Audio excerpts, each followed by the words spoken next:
प्रेम से बोलिए श्रीमद् भागवत महापुराण की जय। श्री सुखदेव महाराज की जय। कथा पूरी सुने और चैनल को सब्सक्राइब जरूर करें। आज सुनिए भागवत कथा में आगे का वृतांत। श्री सुखदेव जी कहते हैं, परीक्षित, भगवान बलराम जी के मन में वृज के नंद बाबा आदि स्वजन संबंधियों से मिलने की बड़ी इच्छा और उत्कंठा थी। अब वे रथ पर सवार होकर द्वारका से नंद बाबा के ब्रज में आए। इधर उनके आगमन के लिए ब्रजवासी गोप और गोपियां भी बहुत दिनों से उत्सुक थी। उन्हें अपने बीच में पाकर सबने बड़े प्रेम से गले लगाया। बलराम जी ने माता यशोदा और नंद बाबा को प्रणाम किया। उन लोगों ने भी आशीर्वाद देकर उनका अभिनंदन किया, यह कहकर कि बलराम जी तुम जगदीश्वर हो, अपने छोटे भाई श्री कृष्ण के साथ सर्वदा हमारी रक्षा करते रहो। उनको गोद में ले लिया और अपने प्रेमाश्रम से उन्हें भिगो दिया। इसके बाद बड़े बड़े गोपों को बलराम जी ने और छोटे छोटे गोपों ने बलराम जी को नमस्कार किया। वे अपनी आयु मेलजोल और संबंध के अनुसार सबसे मिले जुले ग्वाल बालों के पास जाकर किसी से हाथ मिलाया, किसी से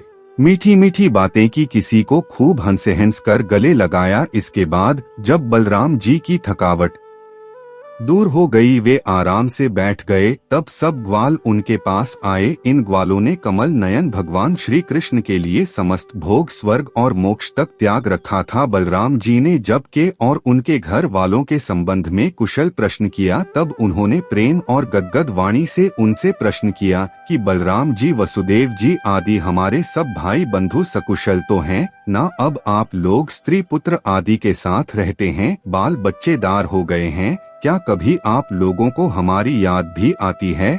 यह बड़े सौभाग्य की बात है कि पापी कंस को आप लोगों ने मार डाला और अपने सुहृद संबंधियों को बड़े कष्ट से बचा लिया। यह भी कमानंद की बात नहीं है कि आप लोगों ने और भी बहुत से शत्रुओं को मार डाला या जीत लिया और अब अत्यंत सुरक्षित दुर्ग में आप लोग निवास करते हैं। परीक्षित, भगवान बलराम जी के दर्शन से उनकी प्रेम भरी चितवन से गोपियां निहाल हो गई। उन्होंने हंसकर पूछा, क्यों बलराम जी, नगर नारियों के प्राण वल्लभ श्री कृष्ण अब सकुशल तो हैं ना? क्या कभी उन्हें अपने भाई बंधु और पिता माता की भी याद आती है? क्या वे अपनी माता के दर्शन के लिए एक बार भी यहाँ आ सकेंगे? क्या महाबाहु श्री कृष्ण कभी हम लोगों की सेवा का भी कुछ स्मरण करते हैं? आप जानते हैं कि स्वजन संबंधियों को छोड़ना बहुत कठिन है, फिर भी हमने उनके लिए माँ बाप, भाई बंधु, पति पुत्र और बहन बेटियों को भी छोड़ दिया। परंतु प्रभु, वे बात की बात में हमारे सौहार्द और प्रेम का बंधन काटकर हमसे नाता तोड़कर परदेश चले गए। हम लोगों को बिल्कुल ही छोड़ दिया। हम चाहती तो उन्हें रोक लेती, परंतु जब वे कहते कि हम तुम्हारे ऋणी हैं,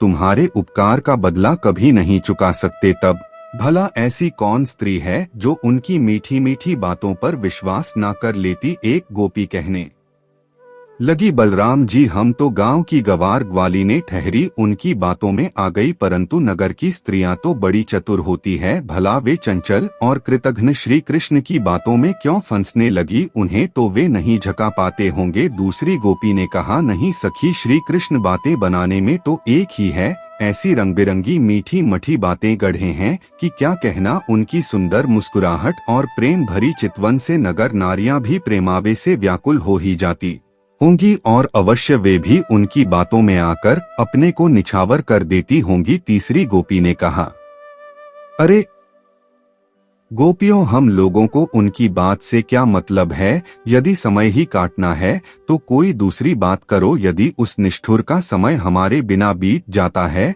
तो फिर हमारा भी उसी की तरह भले ही दुख से क्यों ना बीते, कट ही जाएगा। अब गोपियों के भाव नेत्रों के सामने भगवान श्री कृष्ण की हंसी प्रेम भरी बातें, चार चितवन, अनूठी चाल और प्रेमा लिंगन आदि मूर्तिमान होकर नाचने लगे। वे सब उन बातों की मधुर स्मृति में तन्मय होकर अब रोने लगी। परीक्षित, भगवान बलराम जी नाना प्रकार से अनुनय विनय करने में बड़े निपुण थे। उन्होंने भगवान श्री कृष्ण के हृदय स्पर्शी और लुभावने संदेश सुना सुनाकर गोपियों को सांत्वना दी और वसंत के 2 महीने चैत्र और वैशाख वहीं बिताए। वे रात के समय गोपियों के बीच रहकर उनके प्रेम को बढ़ाते क्यों ना हो। भगवान राम ही जो ठहरे उस समय कुमुदनी की सुगंध लेकर भीनी भीनी वायु चलती रहती। पूर्ण चंद्रमा की चांदनी छिटककर यमुना जी के तटवर्ती उपवन को उज्जवल कर देती और भगवान बलराम गोपियों के साथ वही विहार करते। वरुण देव ने अपनी पुत्री वारुणी देवी को वहां भेज दिया था। वह एक वृक्ष की कोटर से बह निकली। उसने अपनी सुगंध से सारे वन को सुगंधित कर दिया। मधुधारा की वह सुगंध वायु ने बलराम जी के पास पहुंचाई, मानो उसने उन्हें उपहार दिया हो। उसकी महक से आकर्षित होकर बलराम जी गोपियों को लेकर वहां पहुंच गए और उनके साथ उसका पान किया। उस समय गोपियां बलराम जी के चारों ओर उनके चरित्र का गान कर रही थी और वे मतवाले से होकर वन में विचर रहे थे। उनके नेत्र आनंद मत से विह्वल हो रहे थे। गले में पुष्पों का हार शोभा पा रहा था। वैजयंती की माला पहने हुए आनंद उन्मत्त हो रही थी। उनके एक कान में कुंडल झलक रहा था। मुखारविंद पर मुस्कुराहट की शोभा निराली ही थी। उस पर पसीने की बूंदें ओस की बूंदों के समान जान पड़ती थी। सर्वशक्तिमान बलराम जी ने जल क्रीड़ा करने के लिए यमुना जी को पुकारा, परंतु यमुना जी ने यह समझकर कि यह तो मतवाले हो रहे हैं, उनकी आज्ञा का उल्लंघन कर दिया और वे नहीं आई। तब बलराम जी ने क्रोध पूर्वक अपने हल की नोक से उन्हें खींचा और कहा, पापिनी यमुने, मेरे बुलाने पर भी तू मेरी आज्ञा का उल्लंघन करके यहाँ नहीं आ रही है,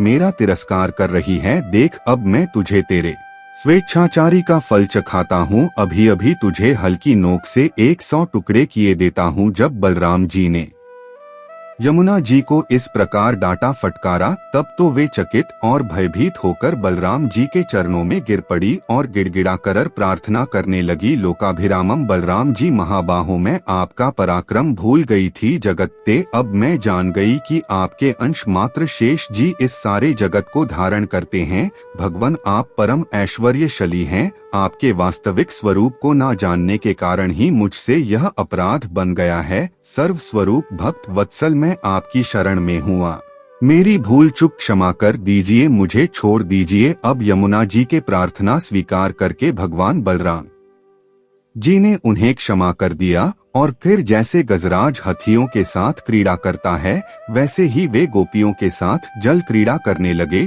जब वे अच्छे से जल विहार करके यमुना जी से बाहर निकले, तब लक्ष्मी जी ने उन्हें नीलांबर बहुमूल्य आभूषण और सोने का सुंदर हार दिया। पर राम जी ने नीले वस्त्र पहन लिया और सोने की माला गले में डाल ली। वे अंगराग लगाकर सुंदर आभूषणों से विभूषित होकर इस प्रकार शोभायमान हुए, मानो इंद्र का श्वेत वर्ण ऐरावत हाथी हो। परीक्षित, यमुना जी अब भी बलराम जी के खींचे हुए मार्ग से बहती हैं और ऐसी लगती हैं मानो अनंत शक्ति भगवान बलराम जी का यशोगान कर रही हो। बलराम जी का चित ब्रिजवासन गोपियों के माधुर्य से इस प्रकार मुक्त हो गया कि उन्हें समय का कुछ ध्यान ही नहीं रहा। बहुत सी रातें एक रात के समान बीत गई। इस प्रकार बलराम जी व्रज में विहार करते रहे। श्री सुखदेव जी कहते हैं, परीक्षित, जब भगवान बलराम जी नंद बाबा के व्रज में गए हुए थे, तब पीछे से करुष देश के अज्ञानी राजा पौंड्रक ने भगवान श्री कृष्ण के पास एक दूत भेजकर यह कहलाया कि भगवान वासुदेव मैं हूँ। मूर्ख लोग उसे बहका करते थे कि आप ही भगवान वासुदेव हैं और जगत की रक्षा के लिए पृथ्वी पर इत हुए हैं। और इसका फल यह हुआ कि वह मूर्ख पौंड्रक अपने आप को ही भगवान मान बैठा। जैसे बच्चे आपस में खेलते समय किसी बालक को ही राजा मान लेते हैं और वह राजा की तरह उनके साथ व्यवहार करने लगता है, वैसे ही मम अज्ञानी पौंड्रक ने अचिंत गति भगवान श्री कृष्ण की लीला और रहस्य न जानकर द्वारका में उनके पास दूध भेज दिया। पोरक का दूत अब द्वारका आया और राजसभा में बैठे हुए कमल नयन भगवान श्री कृष्ण को उसने अपने राजा का संदेश कह सुनाया कि एकमात्र मैं ही वासुदेव हूँ, दूसरा कोई नहीं है। प्राणियों पर कृपा करने के लिए मैंने ही अवतार ग्रहण किया है। तुमने तो झूठ मूठ अपना नाम वासुदेव रख लिया है और अब उसे छोड़ दो। यदुवंशी, तुमने मूर्खतावश मेरे चिन्ह भी धारण कर रखे हैं, उन्हें छोड़कर मेरी शरण में आ जाओ, और अगर मेरी बात तुम्हें स्वीकार ना हो तो आओ और मुझसे युद्ध करो। श्री सुखदेव जी कहते हैं, परीक्षित, मंदमती पौंड्रक की यह बहक सुनकर उग्रसेन आदि सभासद जोर जोर से हंसने लगे। उन लोगों की हंसी समाप्त होने के बाद भगवान श्री कृष्ण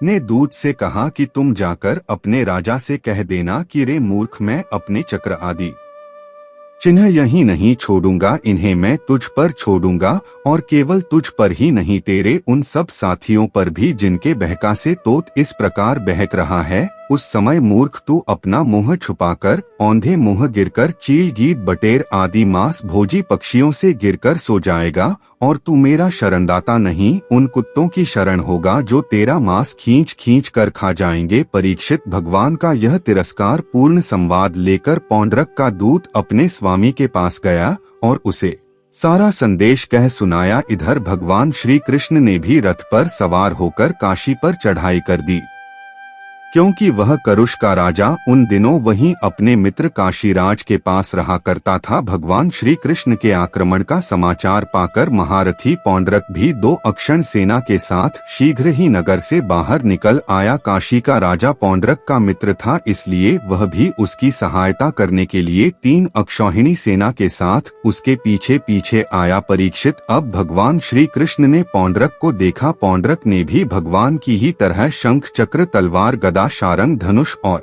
श्रीवत्स चिन्ह आदि धारण कर रखे थे। उसके वक्ष स्थल पर बनावटी कौस्तुभ मणि और वनमाला भी लटक रही थी। उसने रेशमी पीले वस्त्र पहन रखे थे और रथ की ध्वजा पर गरुड़ का चिन्ह भी लगा रखा था। उसके सिर पर अमूल्य मुकुट था और कानों में मकराकृति कुंडल जगमगा रहे थे। उसका यह सारा का सारा वेश बनावटी था, मानो कोई अभिनेता रंगम पर अभिनय करने के लिए आया हो। उसकी वेशभूषा अपने ही समान देखकर भगवान श्री कृष्ण खिलखिला कर हंसने लगे। अब शत्रुओं ने भगवान श्री कृष्ण पर त्रिशूल, गदा, मुदगर, शक्ति, रिष्ट, प्रास, तोमर, तलवार, पट्टिस और बाण आदि अस्त्र शस्त्रों से प्रहार किया। प्रलय के समय जिस प्रकार आग सभी प्रकार के प्राणियों को जला देती है, वैसे ही भगवान श्री कृष्ण ने भी गदा, तलवार, चक्र और बाण आदि शस्त्रों से पनक तथा काशीराज के हाथी, रथ, घोड़े और पैदल चतुरंगी सेना को तहस नहस कर दिया।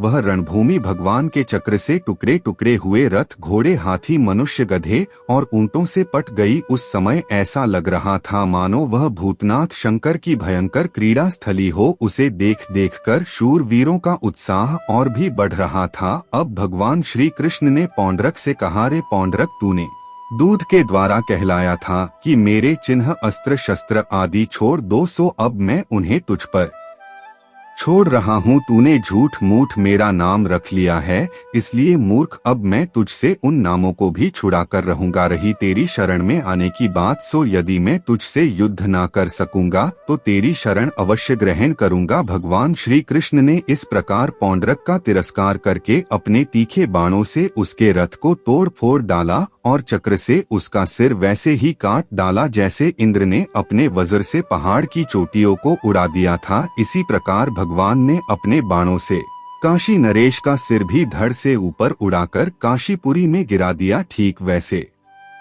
कि जैसे वायु कमल का पुष्प गिरा देती है, इस प्रकार अपने साथ डाह रखने वाले पौंड्रक को और उसके सखा काशी नरेश को मारकर भगवान श्री कृष्ण अपनी राजधानी द्वारका में लौट आए। उस समय सिद्धगण भगवान की अमृतम कथा का गान कर रहे थे। परीक्षित, पौंड्रक भगवान के रूप का चाहे वह किसी भी भाव से हो सदा चिंतन करता रहता था। इससे उसके सारे बंधन कट गए। वह भगवान का बनावटी वेश धारण किए रहता था। इससे बार बार उसी का स्मरण होने के कारण वह भगवान के ही सारूप्य को प्राप्त हुआ। इधर काशी में राजमहल के दरवाजे पर एक कुंडल मंडित मुंड गिरा देखकर लोग तरह तरह का संदेह करने लगे और सोचने लगे कि यह क्या है, यह किसका सिर है। जब यह मालूम हुआ कि यह तो काशी नरेश का ही सिर है, तब तो रानियां, राजकुमार, राज परिवार के लोग तथा नागरिक रो रो कर विलाप करने लगे, हा नाथ, हा राजन, हाय हाय, हमारा तो सर्वनाश हो गया। काशी नरेश का पुत्र था सुदक्न, उसने अपने पिता का अंत्येष्टि संस्कार करके मन ही मन यह निश्चय किया कि अपने पितृघाती को मारकर ही मैं पिता के ऋण से उऋण हो सकूंगा। निदान वह अपने कुल पुरोहित और आचार्यों के साथ अब अत्यंत एकाग्रता से विश्वास के साथ भगवान शंकर की आराधना करने लगा। काशी नगरी में उसकी आराधना से प्रसन्न होकर भगवान शंकर ने वर देने को कहा। सुदक्षिण ने यह अभीष्ट वर मांगा कि भगवान मुझे मेरे पितृघाती के वध का उपाय बताइए। भगवान शंकर कहने लगे, तुम ब्राह्मणों के साथ मिलकर यज्ञ के देवता ऋत्विक, भूत, दक्षिणा, अग्नि की अभिचार विधि से आराधना करो। इससे वह अग्नि प्रमथ गणों के साथ प्रकट होकर यदि ब्राह्मणों के अभक्त पर प्रयोग करोगे तो वह तुम्हारा संकल्प सिद्ध करेगा। भगवान शंकर की ऐसी आज्ञा प्राप्त करके सुदक्षिण ने अनुष्ठान के उपयुक्त नियम ग्रहण किए और वह भगवान श्री कृष्ण के लिए अभिचार करने लगा, अर्थात उन्हें मारने का पुरस्चरण करने लगा। अभिचार पूर्ण होते ही कुंड से अति भीषण अग्नि मूर्तिमान होकर प्रकट हुआ। उसके केश और दाढ़ी मूछ तपे हुए तांबे के समान लाल लाल थे, आंखों से अंगारे बरस रहे थे।